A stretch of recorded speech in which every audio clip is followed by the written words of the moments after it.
Hi everybody, we're live and welcome from the AMA section with Crypto League. So I'm just going to give a few minutes for everybody to maybe join the stream here because these are always set up at the last minute. But lots of good questions today, and I thought I'd spend some time to address many of the questions that I couldn't answer in the AMA session, and maybe elaborate on a few other ones that had come up today. I think one of the better questions, I don't know, one of the better questions, but one of the questions that I think bears a lot of additional explanation is the one around governance.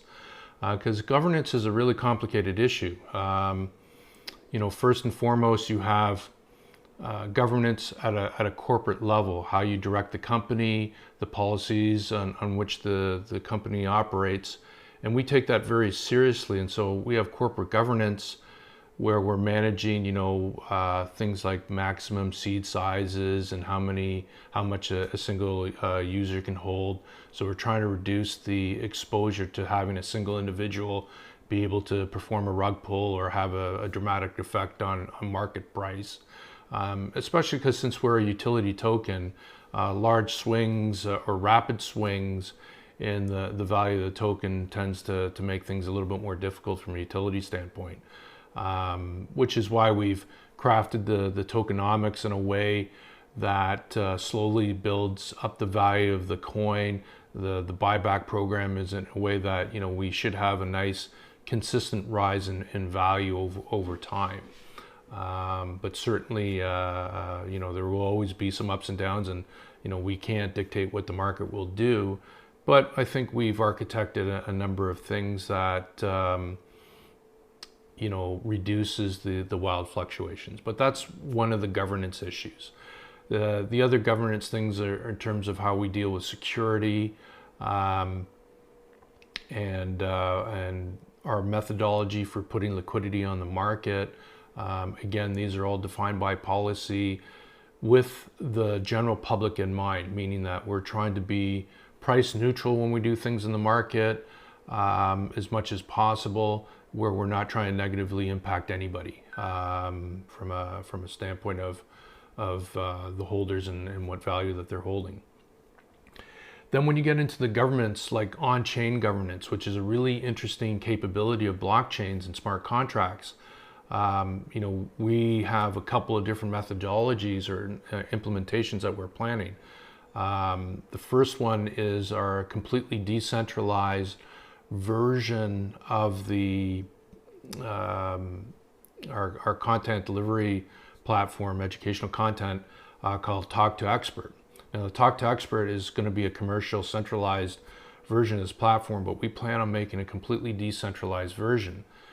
And some of the things that we have to embed into how that system works is things like the ability to, how do you get content approved? How do you flag and remove inappropriate content?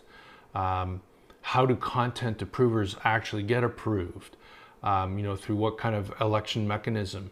And generally speaking, we could get a lot of content approvers, and if you got, say, somebody uploaded content and then have to get 100 approvals before it was accepted, very similar to the consensus algorithm that you get on the blockchain.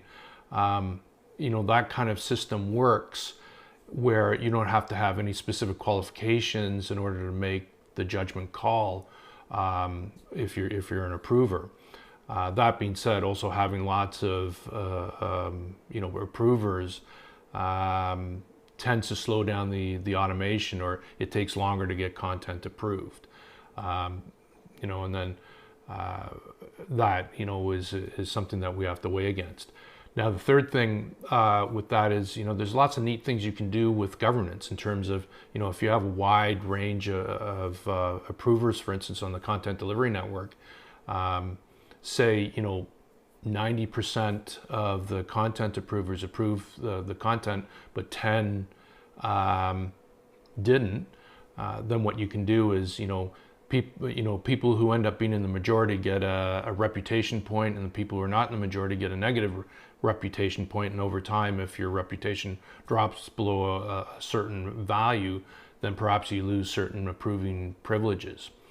Now, this is even more important when you're trying to manage the approver or the governance system, when you get into things like financial approvals, or approvals on the validity of a particular security. So for instance, in the solar projects, a project will present itself to be approved, and part of the approval process is that the right documentation is there, that the right security against the project can be taken, so that way we're secure that we'll get paid, and if there's a default, then we can collect on that security if needed, right? The average person is not going to be able to approve those kinds of transactions. So then we'd have to go through a qualification round. Who's qualified? What kind of qualifications do they need to present to the system to let that be, allow them to be an approver? And probably the penalties will end up being a little bit more harsh if, for instance, they're approving projects that end up being invalid or fraudulent or something negative about them, where it ends up becoming a recorded loss to the overall platform. So, as part of our governance process and plans, I mentioned in the AMA, we're probably defining about 30% of that, because the different mechanisms for each use case, because each use case is different, is really important. And so we're also looking at the technology implementations. Like for instance, the Tezos blockchain has embedded governance system. So how can we leverage that into the overall platform or what we want to do with any one of these use cases? Smart contracts are great. You can build in quite a robust governance system as well. But again, the more complex these smart contracts get, there's more axes of threat that can come in to try to circumvent or undermine the contract in one way, shape, or form. So as these things get more complicated, so do all the security concerns around that. So we have to take all that into consideration, and as everything, life is a balance, and this is again one of those things we have to strike a good balance on. Okay, let me just see if just for anybody coming online here, I will be giving away 1 million ESP tokens 3 times. So for the 3 best questions that I get in the live stream. But while we're waiting for people to pop up questions in the live stream here, I'm happy to review some of the other questions I didn't get a chance to answer from the AMA. So I apologize as I scroll through this a little bit, but let's go through a couple here. So somebody Zeri was asking, what is the tokenomics of your native token? Will there be any burn in the future? So the answer is yes, and yes again. Built into the smart contract is a 1% transaction tax. That 1% is split half between a burn, and half is redistributed to a random token holder. So that means that every single send transaction of a token will have a burn associated. And we will burn the total circulation that starts at 500 billion tokens all the way down at 50 billion tokens. Once we have 50 billion tokens, there'll be no future burns happening in the contract. The same thing happens is we also have a policy where we're doing a buyback and burn program on a monthly basis. So 90% of the project's profit will be used to make purchases back in the open market to get back tokens. So putting liquidity or putting real fiat dollars into the Coinbase, and then we'll take those tokens and burn them. Those burns and purchases will be fully displayed on our website and can be verified on etherscan.io. So it'll make it very simple.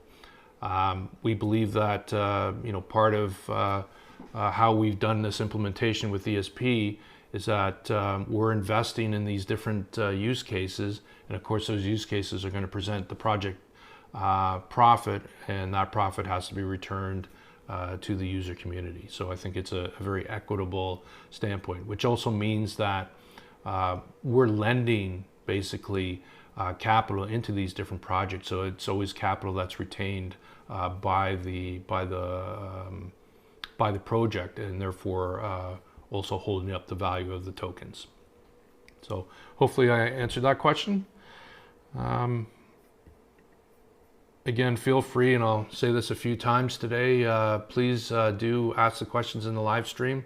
Those who ask will get, somebody will get paid. So try to get some more of those tokens out there in the market.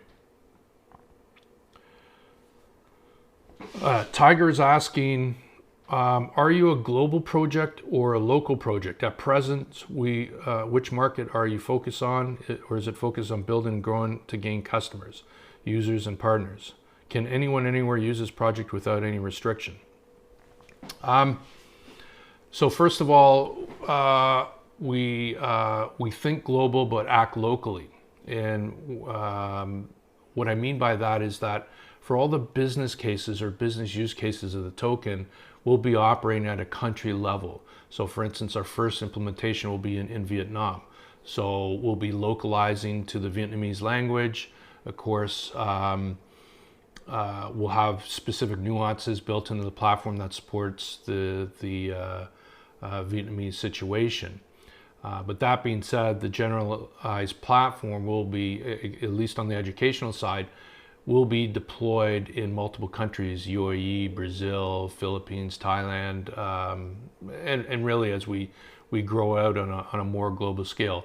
But in every case, we will localize it to where we're operating, which also means that each country will have its own operating corporate entity to do this. Local rules and registrations and regulations and whatnot, compliance allows us. Now we do have our Talk to Expert platform, which is basically like a master class platform with the ability to talk directly to the content providers. That is, again, going to be available globally. Anybody can use it. The only currency we'll accept into that platform, it will be ESP. So really the only limitations that anybody would have to utilize that platform is acquiring the ESP token. You may have local compliance regulations that prohibit accessing or purchasing the tokens. And in those cases, yeah, there'll be some restrictions for you. But from the standpoint from the business case uses that we're deploying out there, certainly our Talk to Expert platform, and we have some other further developments in the HR space that's, I think, a little bit further down the line, will certainly be globally accessible. The educational platform, again, it's globally accessible, but locally implemented. So for instance, this is a great solution, or student information management system is a great solution for parents that send their kids to remote countries or different countries for schooling. So it's very common that lots of people from parents from Vietnam send their kids to the UK or United States or Canada or somewhere in Europe or Singapore, where it might be. As long as our platform is resident in those jurisdictions, it's globally available. The internet goes everywhere. Okay, hopefully I answered that question, but let's move on.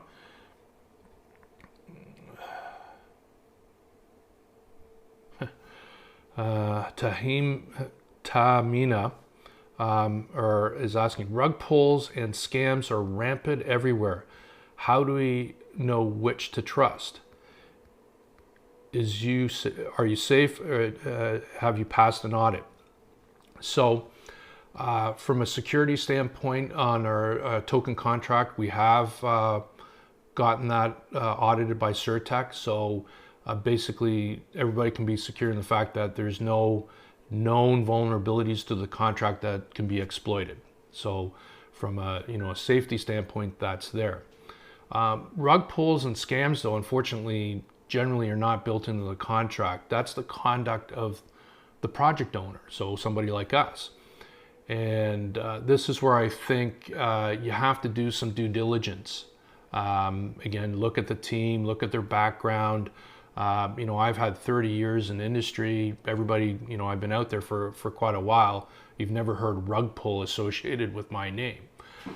So you have to do that kind of due diligence, know what you're investing or purchasing into. And also, I think trust is earned over time. It doesn't happen overnight. Your ability to, wait some period of time, see the activity, make sure that there's communication, there's accessibility to team members, there's free flow communication, I think builds trust. And as we execute more elements on our roadmap, that just strengthens the trust position. Trust is not granted, it's earned, and we really are doing our best through trying to make things as transparent as possible, getting audits done where we can get audits done, disclosing the types of policies that we have that can be actually validated externally, especially on things like the buyback and burn program. You can already see on etherscan.io how the token's burning down the circulation. And this is all with perfect alignment to what we had put in our white paper. So, spend the time, read the different white papers out there, understand what the project's doing, what their motivation is, see what they're doing, ask the questions that can probe and really, get to the meat of the matter and see if they're really, say who they say they are. Hopefully I've been able to do that. One of the reasons why I do these AMA sessions free form is I prefer to answer questions directly given to me, so I don't have to go off or prepare. You get them right from the horse's mouth, so to speak. And I think that also adds to everybody, or at least our project's credibility. We're not big on hype. And one of the things that you see out there, especially in the crypto space, is, the words pump and dump, or, hype this, or it's going to blast to the moon. I hate to say it, a lot of things that go up really fast come down really fast. I mean, that's a general statement, but, more often true than not. We may not be so explosive in terms of our value growth, but I think we're on a trajectory that is continually adding value. And over time, we just will continue to do things that underscore, support the foundations of value. And ultimately, I think the community will see that. So that's really our way of dealing with that. Do your due diligence, look at the corporate entities, ask me, if you have some concerns about our project and specifically, because I can't really make comment on anybody else's. I'm open, I'm accessible. You can reach me at, here on Telegram, LinkedIn, wherever it might be, and I'm happy to answer any of those questions, just to try to support your concerns. All right. Let's see. Still, again, anybody who's coming online, let's get some questions on here on the live stream. That way, we can do a couple of giveaways here at the end of the day. All right. Just going to go through a couple of the other lists. Questions on the list here.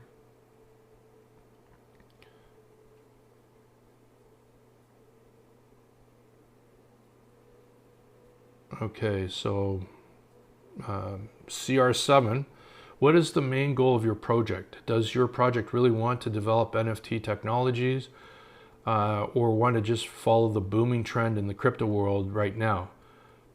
Do you have a community for non-English users, and how do you plan to aware your project in non-English countries? So we'll have marketing programs, certainly in the non-English speaking countries. In fact, as I mentioned before, we are targeting initial launch in Vietnam, which is of course predominantly non-English. Really much of the developing world, which is really where our focus is going to be non-English. So certainly we'll have awareness campaigns that run in each of those jurisdictions. India is the same thing. India is a pretty unique case just because it's massive in size, On the educational standpoint, they have well over 300 million students, but the number of languages spoken in India presents a very specific problem for us, because our model, again, is to specifically deploy locally in the local language. So supporting all those different languages and whatnot is a bit of a challenge. There's some infrastructure things that we have to do and whatnot, but it is on a roadmap and certainly a target for us. So I think we're well positioned to really get into the non-English speaking side of the world. In terms of NFT technology or just following the latest technology boom, that's really a non-issue for us. Some of our things behind the scenes will use NFTs. For instance, when we securitize a project in the renewable energy space, that's just a behind the scenes action in terms of we'll be using it as an NFT. Are we out there marketing NFT or art, this, that, or anything else and selling NFTs? No, that's not our model. That's a different project. There's lots of them out there, lots of good ones out there. They fit that niche. It's not us. We're highly focused on educational platforms, digital payments, and bringing renewable energy projects to life with a DeFi application. And that's really what our core focus is. The token solves a number of technical or business problems or issues that we have that exist in the different business use cases, and therefore it's a solution to a problem. So our token is really a small component of a much larger overall vision that in how we deploy these business units. So hopefully I've addressed that. Okay. What are the ways for your project to generate revenue in the long run? What is the progress of your business development, and what are some of the commercial partnerships? Okay, great question.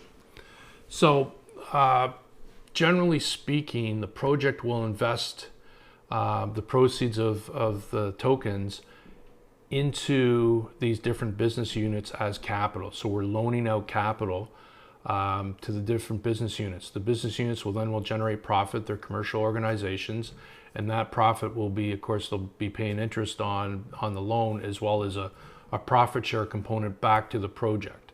So the project itself will be earning revenue in that fashion. 90% of that project revenue or profit will go into the token buyback program. So that's really how it's generating profit. Now you're asking another important question about commercial partnerships. We have partnerships in the educational space, both in the UAE and Vietnam, that will get us into into deployment strategies locally. In Vietnam, it's more on an organic growth path through the private school sector, again with some key alliances there. And then with in the UAE, we're at the government level to get into the Ministry of Education there through an appropriate channel. So those are two very important partnerships. And then we've publicly announced our partnership with Circle Blue, and this is for bringing digital payments into East Africa. So countries like South Sudan, Tanzania, Uganda, I'm sure there's one or two more in there, where we're coming out onto a network of point of sale, points of presence, thousands of merchants, and therefore, once we're enabled on the network, we're instantly available basically across the country in thousands and thousands of merchants. So payments can be, you can purchase goods with tokens, as well as each one of those merchants nicely becomes a fiat to cryptocurrency or fiat to ISB token exchange, for instance. So there's, again, we're looking at implementing those as well. Again, that's probably going to roll out now in the Q1 2022 timeframe. We still have some technological hurdles there, and one of the things that we've talked a little bit about, certainly there's some questions about it here in the stream, was the cost, the transaction cost of Ethereum. This is why we're looking at multi-chain support, layer 2 solutions, as well as other scalability issues, and ultimately potentially in 2022 coming out with our own native coin where we can dramatically reduce the overall cost of transactions, because we really can't have even a $3 or $4 per transaction fee in a country where it's a developing economy. That's a huge barrier to entry. We have to have really in the cents or less even in terms of transaction costs. So we're looking at different solutions. And there are some good layer 2 solutions that get us there. I think the only thing that we're consider the native coin for is that if we have to merge a low cost solution on top of a governance platform, that makes sense. Some of those decisions are on our roadmap and to be decided down road, only because I think part of getting everything up and running, getting these different platforms, we're going to get community feedback.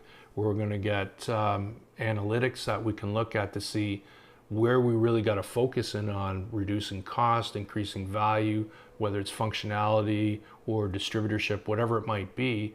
As much as best laid plans, what typically happens in reality is still going to be different.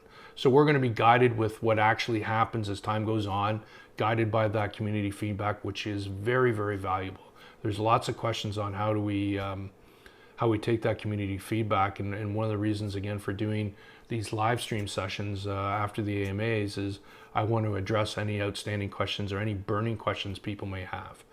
So I think it's pretty important. Okay. Yoman is asking, do you have any plan to include staking in your ecosystem? If yes, when will the staking program be launched? So that's again a kind of a multi-layer issue. We will have a staking mechanism with a renewable energy platform, because of course it will be a micro-lending platform that is going to be providing financing for these renewable energy applications or projects. And that's going to be done through a staking pool type of scenario, so people can lend money to that particular platform with an expected return of some percent, as well as a growth factor built in for the value of the tokens. So that's one side. There also may be a staking program that we can co-produce with a partnership with one of the larger exchanges. Again, this is to be determined. It's on the on the list of discussion topics or negotiation topics with some of the exchanges that we're in discussions with. But ultimately, we haven't made a definitive choice yet on where that staking may or may not go. Certainly, it will be part of the renewable energy space, and that's in the Q1 2022 range. Or Q4 2021, but with a pure staking platform in conjunction with the exchange, that we'll have to wait and see on that one a little bit to see how that goes forward. Okay.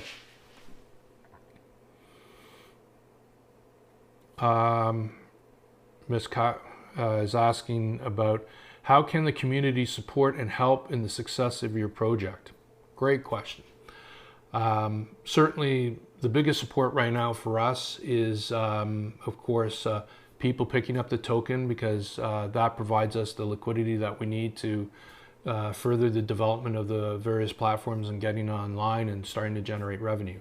So the actual purchase of the ESP token does a few different things. Of course, obviously the financing piece of it, but it also is a label of support, right? It shows that it's an endorsement that they believe we're going in the right direction. And we've had a ton of interest, both institutional and on the investor side or purchaser side, in the token, and that's beginning. And we haven't hit a large exchange yet, and so we understand that, whether it's using Uniswap or MetaMask on the website is a bit cumbersome. There's lots of steps and learning, and there's a lot of new people coming from the crypto space. When we went into the educational sector and we talked about what we're doing, a lot of people I want to get tokens, how do I get them? And then you try to give some instructions and work through the the nuances of Uniswap, or how do you set up MetaMask, add the contract address and set up to see the token, and all this stuff. That's part of the battle. So you spend a lot of time doing the education. So the more people that are getting the token and learning how the token works and spreading the word by mouth, being interactive on the community. Again, we value that feedback. I think as often as I can, I spend a lot of time answering questions, both here on the AMAs, but when I see some good ones come up on the channel, I'm pretty quick to answer them, or Daniel or some of the others will also answer the questions. Not, it purely can't just be me. And in fact, some of the questions may be beyond me, and I'd have to defer them to the experts on the team. So it's very important that we engage them as much as possible. So feel free to ask as many questions, get involved. That really helps us, the word of mouth. If you're really interested in the marketing aspects, there is a bounty program currently in place where if you're a social media influencer and have the ability to make some videos or blogs or whatnot, we can. There is a program to support you for that, and we're happy to have you on board for helping us. I think it's a great partnership. Okay.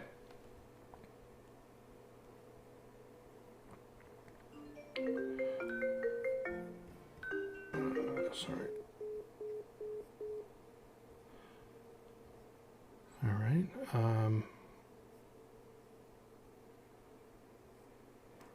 Just let's see if there are any more. If there's not any more questions, I'm going to maybe just do one or two more questions here. So Sophia Hazel is asking, do you have any plan for a private and public sale? What is the requirement, and how can we participate on a pre-sale? So officially, we have to be careful about how we market these and the regions that we market into. So generally speaking, the tokens are available publicly on the website or through Uniswap. It's pre-exchange right now. You can directly contact me by direct message if you have an interest, say, of a purchase of $10,000 US or more to bring onto the platform. We do have some pre-seed, or some seed allocation that is available right now. But again, we have to selectively be careful about how we market that, what regions we're allowed to market that into. So talk to me directly, and then we can figure out whether it's a fit for you or not. So it's probably not much more I can say about that. Generally speaking, we expect to be on an exchange very soon, and then that will, the market will be driven by what happens on the exchange. Okay, last question.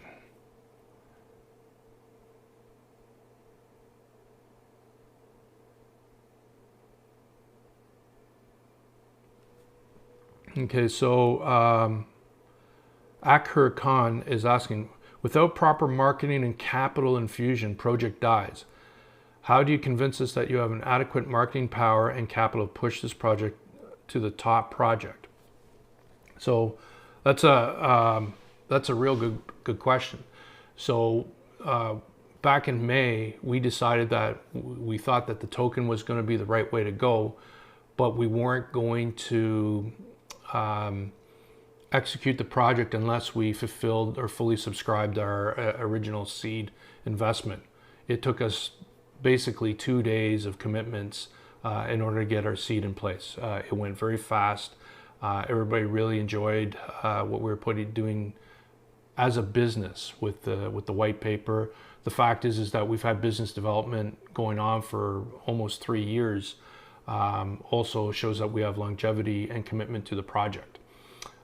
So our seed capital that came in was specifically targeted only at growing the token base and making that happen. And so we're well on that plan. We have a detailed budget in terms of marketing activity going forward, in terms of what we cost for exchanges, what do we do in these awareness campaigns, mailouts, whatever, website, Google AdWords, and all these things. So that's all been budgeted out, and we're on budget, right? So we're tracking.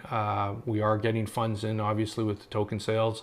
I think there's 4 or 5 billion tokens now in circulation, just generally to the public. We have 62.5 billion tokens pre-sold, or actually sold, but that are restricted today, so as not to upset the market. And this is all before we've hit an exchange. So I think as more token sales happen, that will further enhance funding efforts, but also start to drive the use cases and complete the development on the different platforms. And I think this is key, because at the end of the day, we have to have these platforms operating, producing revenue, and that revenue is profit that gets injected back into the Coinbase.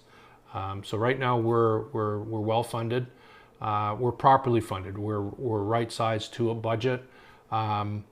We've added a second allocation here, and this is really to kind of turbo boost the marketing, to bring it up a little bit faster.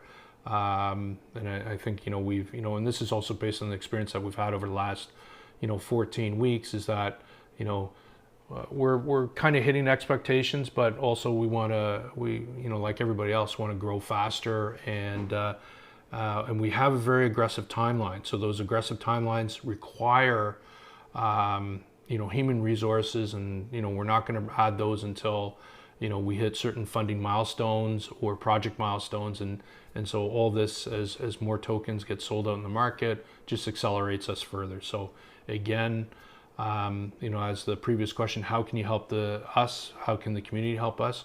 Get those tokens. $50, $10, $100, $1,000, whatever it is, every little bit helps, and we're very appreciative of this. And the easiest way is go to espcoin.io. You can grab them off the website, or go to Uniswap. Go to, you have to add our token address, so you still get that off of espcoin.io. Add it into Uniswap, and then you're able to swap against a whole bunch of different cryptocurrencies and acquire the token through that platform.